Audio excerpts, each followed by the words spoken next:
Alors, ceux qui prêchent par le Saint-Esprit et ceux qui prêchent par l'esprit de Satan. Alors, comment reconnaîtrez-vous l'esprit du Créateur dans un homme qui se place devant vous pour vous dire qu'il vous parle de la part de Dieu? Comment vous le reconnaîtrez? Alors, le Seigneur nous a dit, éprouvez les esprits pour savoir s'ils sont de Dieu. Éprouvez les esprits pour savoir s'ils sont de Dieu. Alors oui, il faut éprouver l'esprit. Alors, que veut-il éprouver l'esprit? On ne peut qu'éprouver un esprit qu'à la lumière de la parole de Christ. Car Jésus déclare, ces paroles que je vous ai dites sont esprit et vie. La parole du Créateur est vivante. La parole est un esprit. Alors, vous tous qui êtes animés par l'esprit du Christ, le Saint-Esprit, que le Seigneur vous bénisse. Et que le Seigneur vous donne encore davantage l'oreille de l'entendement. Tout simplement. Toute personne qui n'aime pas Jésus, alors l'Écriture dit qu'il soit maudit. Qu'il soit maudit.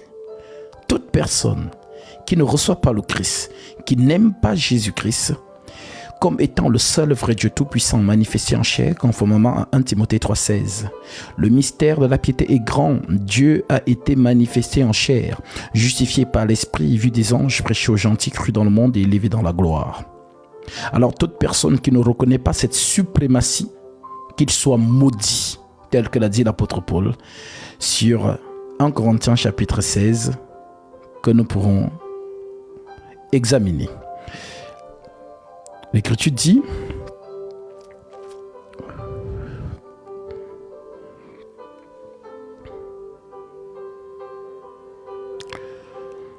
Alléluia.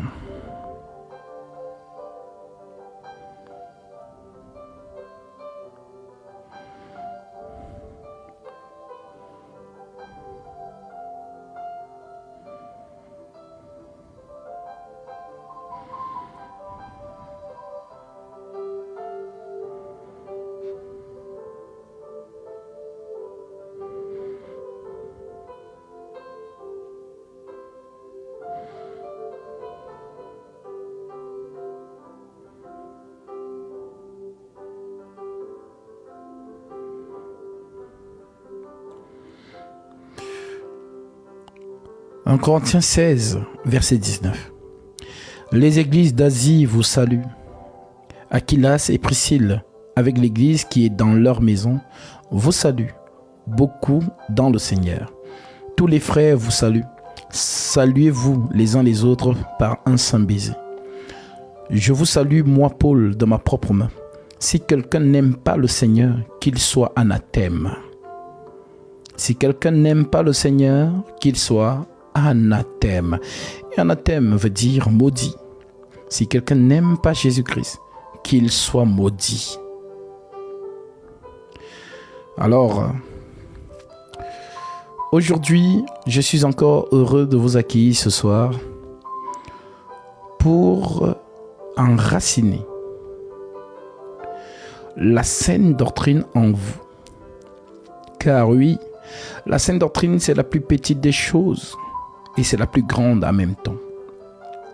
C'est par la doctrine que nous pouvons reconnaître l'esprit de l'erreur et l'esprit de la vérité. La doctrine est notre baromètre. Elle s'appelle encore le fondement. Alors tout bon disciple est celui qui est sur le fondement. Oui, nous allons lire les Écritures et nous allons entrer dans ce que le Saint-Esprit nous conduit encore ce soir. Je prends ici Ésaïe chapitre 28 verset 16. Allons-y. Ésaïe 28 verset 16. L'Écriture déclare: c'est pourquoi ainsi parle le Seigneur l'Éternel. Voici, j'ai mis pour fondement en Sion une pierre éprouvée, une pierre angulaire, de prix solidement posée, celui qui la prendra pour appui. Celui qui la prendra pour appui. Celui qui la prendra pour appui n'aura pas hâte de fuir.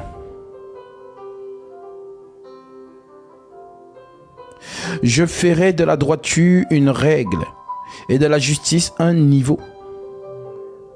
Et la grêle emportera le refuge de la fausseté. Et les eaux inonderont l'abri du mensonge. Donc la pierre dont on parle là, c'est le prophète Ésaïe qui l'annonce. Et l'Éternel déclare que celui qui la prendra pour appui n'aura pas hâte de fuir.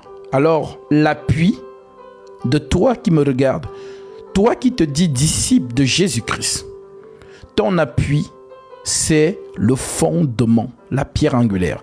Alors cette pierre angulaire n'est rien d'autre que le Seigneur Jésus-Christ.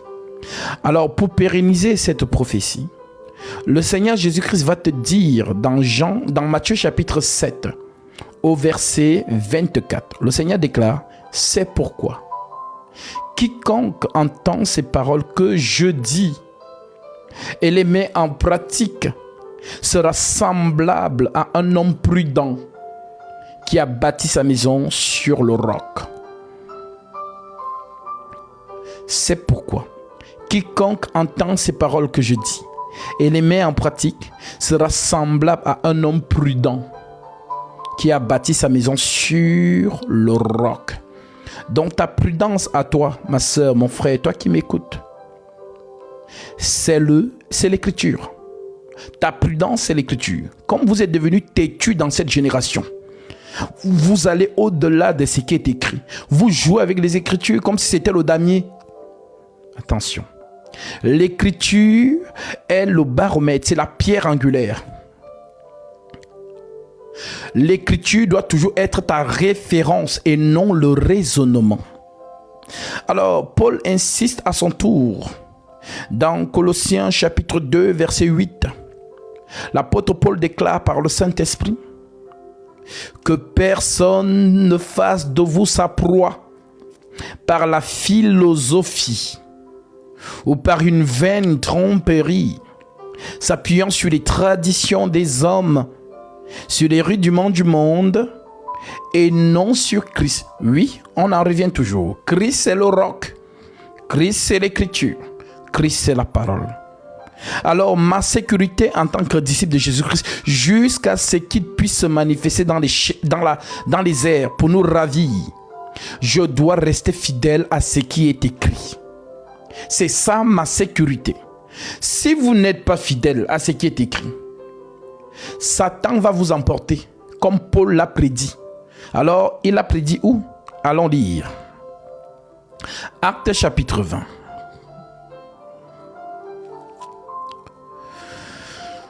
Je prends le verset 17. L'apôtre Paul nous dit ceci. Moi, je parle à l'église. Je parle à l'église. Je parle à l'église, je parle aux pierres vivantes. Je ne parle pas aux pierres mortes. Je parle à tous les enfants de Dieu. Peu importe ceux qui sont encore retenus captifs dans les fausses doctrines. Lorsque vous écoutez la vérité ne vous laisse pas insensible, car l'écriture est vivante. Je connais mes brebis, elles me connaissent, elles entendent ma voix, elles me suivent. Aucun enfant de Dieu ne peut résister face à la vérité. Peu importe le nombre d'années qu'il a fait dans le mensonge, le jour où il entend la vérité, il y a réaction spirituelle. C'est en esprit, ce n'est pas dans la chair. Alors, écoutez ce que Paul dit. Acte 20, verset 17. Cependant, 2000, Paul envoya chercher à Éphèse les anciens de l'église. Lorsqu'ils furent arrivés vers lui, il leur dit: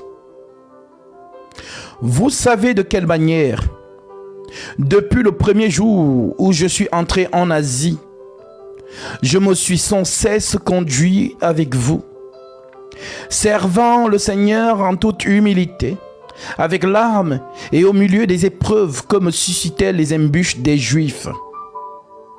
Vous savez que je n'ai rien caché de ce qui vous était utile et que je n'ai pas craint de vous prêcher et de vous enseigner publiquement et dans les maisons, annonçant aux Juifs et aux Grecs la repentance envers Dieu et la foi en la vérité et la foi en notre Seigneur Jésus-Christ. Et maintenant, voici, lié par l'Esprit, je vais à Jérusalem, ne sachant pas ce qui m'y arrivera, seulement de ville en ville. Le Saint-Esprit m'avertit que des liens et des tribulations m'attendent. Mais je n'ai fait point moi-même aucun cas de ma vie, comme si elle m'était précieuse, pourvu que j'accomplisse ma course avec joie et le ministère que j'ai reçu du Seigneur Jésus, d'annoncer la bonne nouvelle de la grâce de Dieu. Et maintenant voici, je sais, écoutez bien, et maintenant voici, je sais que vous ne verrez plus mon visage, vous tous au milieu desquels j'ai passé en prêchant le royaume de Dieu. C'est pourquoi je vous déclare aujourd'hui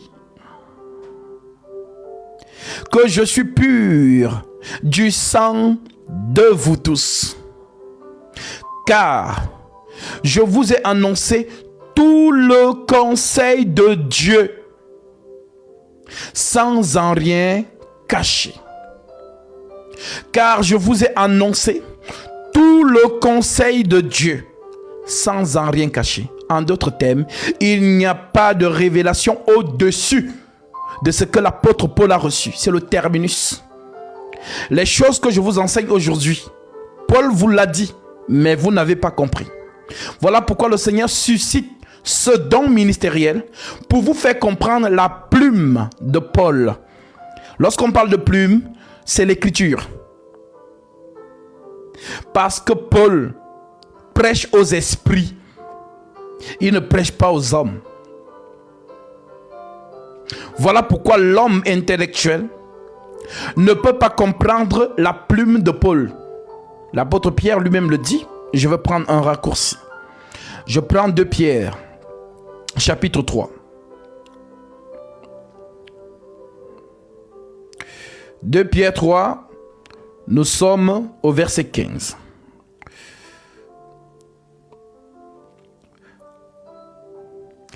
L'apôtre Pierre déclare ceci concernant l'apôtre Paul. Croyez que la patience de notre Seigneur Jésus-Christ est votre salut.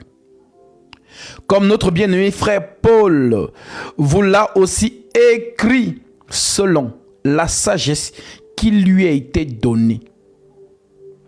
C'est ce qu'il fait dans toutes les lettres où il parle de ces choses, dans lesquelles il y a des points difficiles à comprendre, dont les personnes ignorantes et mal affermies tordent le sens comme celui des autres écritures pour leur propre ruine.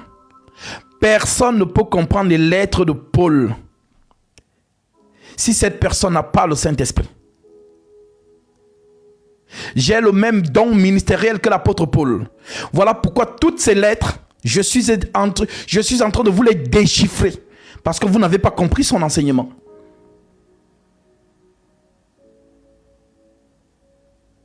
Donc les choses que je vous enseigne aujourd'hui, ce sont les choses que Paul vous a enseignées, mais vous n'avez pas compris. C'est Paul qui vous a enseigné que Jésus-Christ est Michael, mais vous n'avez pas compris. C'est le même apôtre Paul qui vous a enseigné que Jésus-Christ c'est Gabriel, mais vous n'avez toujours pas compris. Alors le Seigneur suscite ce don ministériel qui est en moi de vous élucider l'enseignement de l'apôtre Paul. Car ce n'est pas l'enseignement des enfants. Il le dit lui-même. Voilà, il le dit lui-même. C'est ce qu'il fait dans toutes ses lettres où il parle de ces choses dans lesquelles il y a des points difficiles à comprendre, dont les personnes ignorantes et mal affermies tordent le sens comme celui des autres écritures pour leur propre ruine. Vous donc, bien-aimés, qui êtes avertis, mettez-vous sur vos gardes, de peur qu'entraînés par l'égarement des impies, vous ne veniez à déchoir de votre fermeté. Alors, nous revenons dans Actes chapitre 20. On s'est arrêté au verset 28. Paul dit donc, prenez donc garde, comme Pierre l'a dit. Soyez sur vos gardes. Paul dit, prenez donc garde à vous-même et à tout le troupeau sur lequel le Saint-Esprit vous a établi évêque ancien. L'ancien est l'aide du don ministériel. L'ancien est sous les ordres du don ministériel. Voilà pourquoi, pour comprendre cela, lorsque vous lisez Exode, lorsque Moïse dit à l'Éternel, je suis fatigué, les enfants d'Israël sont têtus, tue-moi, c'est mieux. Alors le Seigneur lui dit, prends avec toi 70 anciens. Je prendrai de l'esprit qui est en toi et je mettrai sur eux. Donc les 70 anciens travaillent avec l'esprit de Moïse. Parce que Dieu prend toujours un homme, pas deux. Voilà pourquoi vous ne comprenez pas vraiment la situation de Paul. Il est quoi? 13e apôtre? Ou quoi?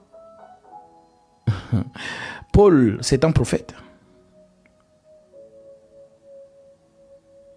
Et oui. Voilà pourquoi c'est l'apôtre Paul qui a enseigné les 12 apôtres. Tu ne savais pas? Galates 12. Galates chapitre 2. C'est Paul qui pose le fondement. Il le dit lui-même. J'ai posé le fondement comme un sage architecte. Et que celui qui bâtit dessus fasse attention de la manière dont il bâtit. Donc tous les apôtres, les 12, se sont rangés derrière l'apôtre Paul. Car c'est lui qui a reçu l'excellence de la révélation. Alors, il nous dit, parce que ce sont ces derniers instants, il nous dit, toujours dans Actes chapitre 20, verset 28, prenez donc garde à vous-même. Il s'adresse aux anciens. Prenez donc garde à vous-même et à tout le troupeau sur lequel le Saint-Esprit vous a établi évêque. Pour paître l'Église du Seigneur, qu'il s'est acquise par son propre sang. Verset 29. Je sais qu'il s'introduira après mon départ. Je sais qu'il s'introduira parmi vous après mon départ des loups cruels qui n'épargneront pas le troupeau et qui se lèvera du milieu de vous des hommes qui séduiront, qui enseigneront des choses pernicieuses pour entraîner les disciples après eux. Veillez donc. Vous souvenant que durant 3 années, je n'ai cessé nuit et jour d'exhorter avec larmes chacun de vous.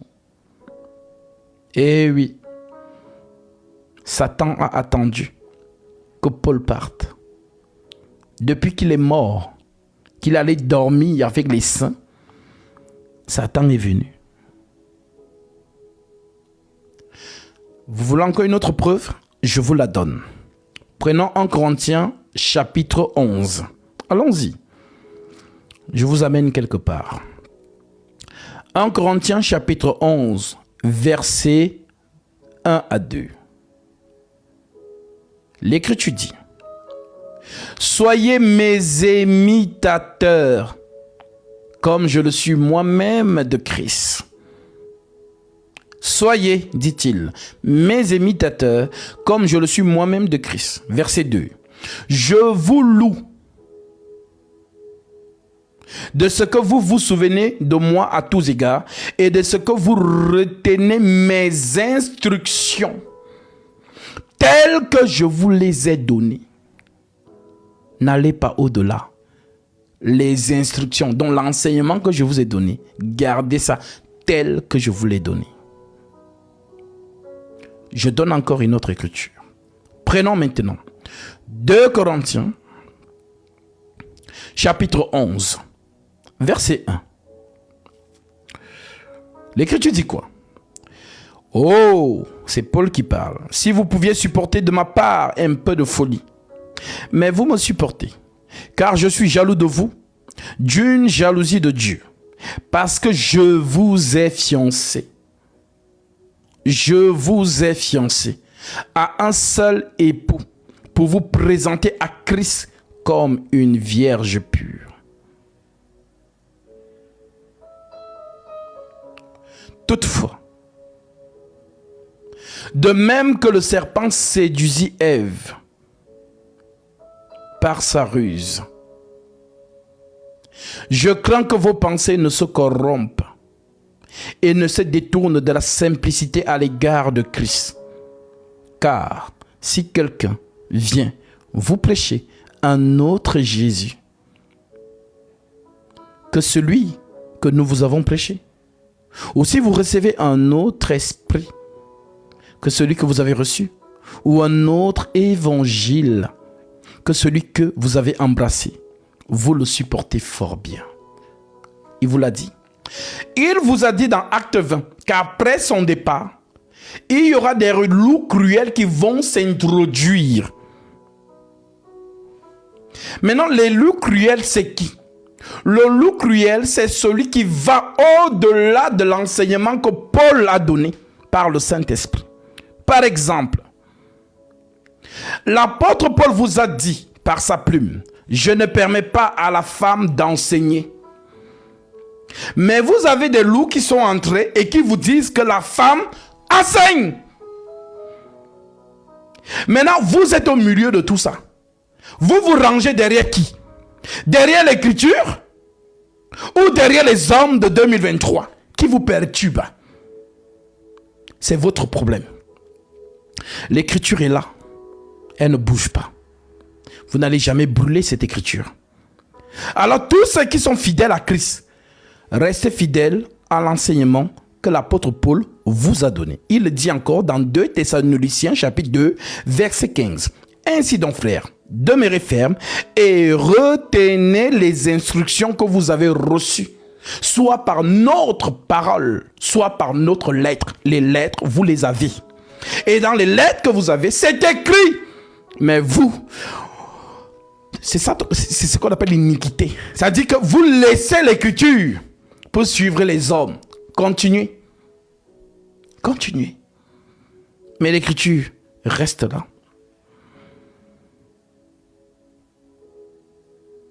Alors, ce qui fait de vous des disciples de Jésus-Christ, c'est votre capacité à demeurer fidèle à ce qui est écrit. Ceci étant dit, je vous ai mis en garde. Maintenant, comme Paul l'a dit à son tour avant de partir, il a dit qu'il est pur du sang de vous tous. En d'autres termes, il vous a enseigné tel que Jésus-Christ lui a donné. Maintenant, c'est à vous aussi de garder le dépôt. Gardez l'enseignement jalousement que les apôtres vous ont laissé.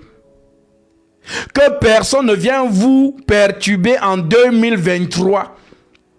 Parce que nous sommes en 2023. Que personne ne vienne vous dire autre chose que ce que les apôtres vous ont dit. Jésus-Christ, le vrai, vous a recommandé les apôtres. Je donne l'écriture. Jean chapitre 17, prière sacerdotale de Jésus-Christ, versets 19 à 20. Le Seigneur dit, je me sanctifie moi-même pour eux, afin qu'eux aussi soient sanctifiés par la vérité. Et ce n'est pas pour eux seulement que je prie, mais encore pour tous ceux qui croiront en moi par leur parole. Tu es courageuse? Tu es courageux? Alors continue à suivre les paroles d'autres personnes. Ne reste pas fondé sur les paroles des apôtres.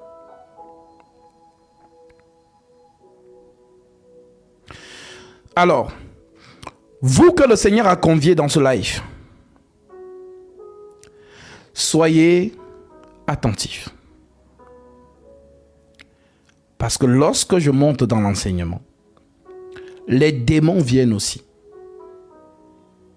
pour perturber ceux qui sont attentifs, pour les empêcher de croire à la vérité.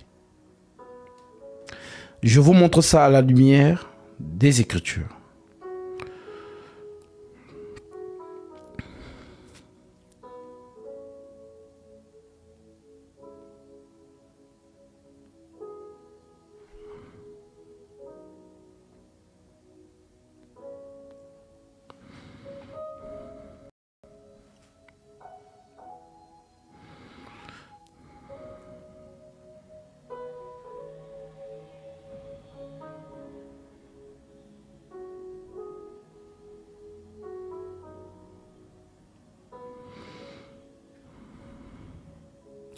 Si moi je prends la bonne version.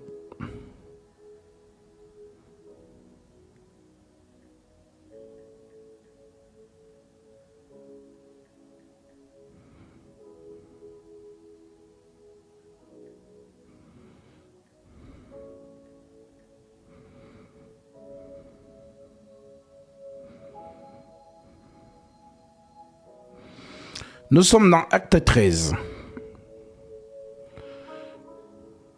Nous prenons le verset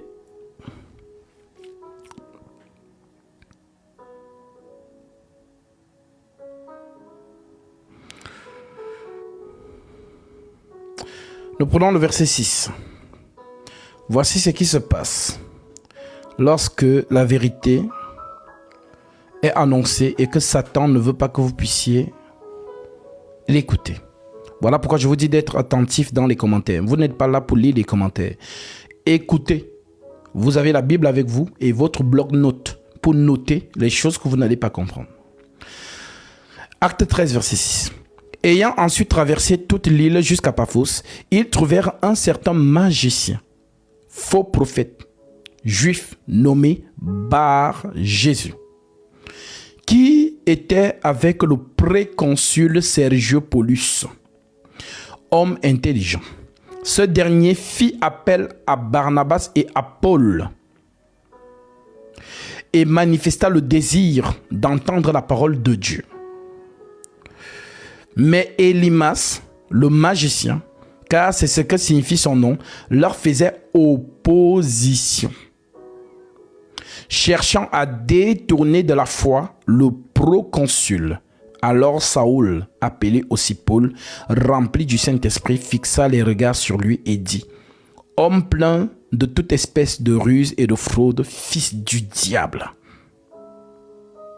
ennemi de toute justice, ne cesserais-tu point de pervertir les voies droites du Seigneur? Maintenant voici la main du Seigneur est sur toi. Tu seras aveugle et pour un temps tu ne verras pas le soleil. Aussitôt l'obscurité de les ténèbres tombèrent sur lui, et il chercha en tâtonnant des personnes pour le guider. Alors le préconsul, voyant ce qui était arrivé, crut, étant frappé de la doctrine du Seigneur. Donc lorsque nous prêchons la vérité, Satan viendra toujours au travers ces vases vous perturber pour que vous ne puissiez pas saisir. Alors soyez concentrés.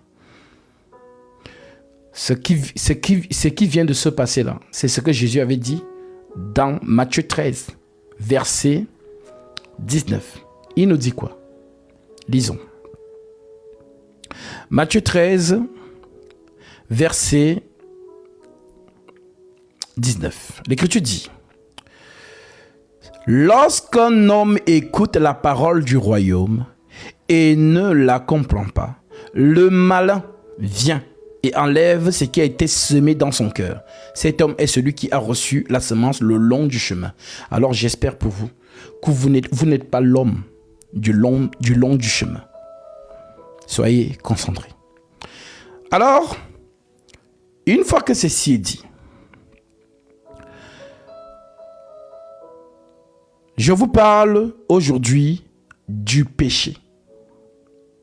Parce qu'il y a une grande confusion concernant le péché.